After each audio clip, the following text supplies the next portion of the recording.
Di ko alam kung ano ba ang na panimula. O sabihin na lang natin lumalim sa simpleng paghanga ang naramdaman ko sa'yo, nabihag mo ang puso ko. Kahit na medyo mataray kayo'y naging asit mo. Kasi hindi ko na namamalayan ng lahat. Mas gumagandang kwentuhan pag ikaw ang siyang kausap. Sabi ng barkada may lihim daw ako, sige aaminin ko nang may gusto ako sa'yo.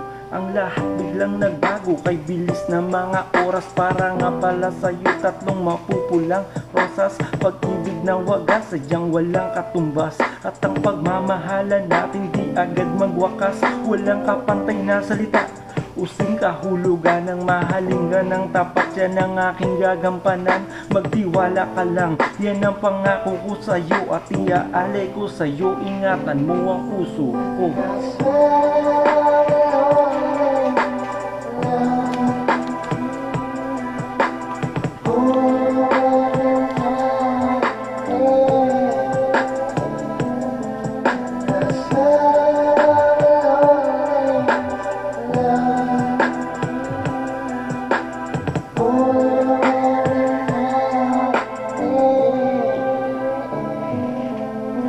Sarap pagmasdan ng papalubog na araw. Parang bilad na ice cream na kusang natutunaw. Di ko alam kung bakit ko nakumpara, basta alam ko lang mahal kita. Yun ang mahalaga. May mga bagay sa mundo na di maiwasan na mangyari. Isa na ang tukso na pangunahing salarin. Sumisira sa relasyon dahilan ng hiwalayan. Pundasyon natin matibay, di na kaya pang lamatan. Kaya't wag mag-alala, di na dapat mangamba.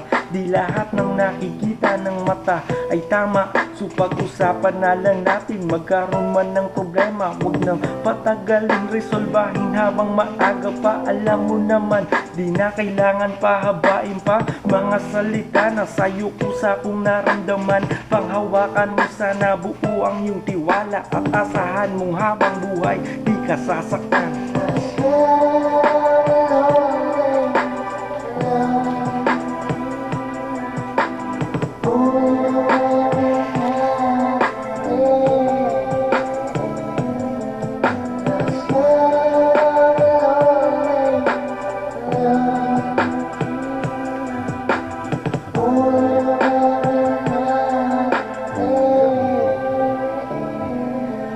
Magmahal yan ang parati, lagi kong ginagawa. Dahil lang kung ba't palagi gumigising sa umaga. Kung sakali man magkulang, andyan ka para punan. Masasabi kong ikaw na nga sa'king inilaan. Wala nang iba pa na mas hihigit sa'yo sa buhay kung may kulang. Ikaw ang siyang kumumpleto at nagbago ng pag-ikot ng mundo. At nagpatunay masigit ng masaya kung mayroong ka minamahal. Totoo, hindi laro, hindi sa pagiging bolero. Masigit na basihan ang nadarama ng puso. At lahat ng sinasabi ko para lang sa'yo. Dama mo ba sinseridad ng pagiging totoo? Wala nang mas sasaya makasama kapag tanda. Pagtupad ng pangarap, magkahawak ang kamay.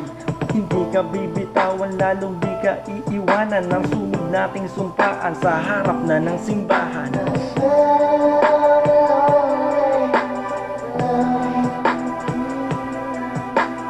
Oh,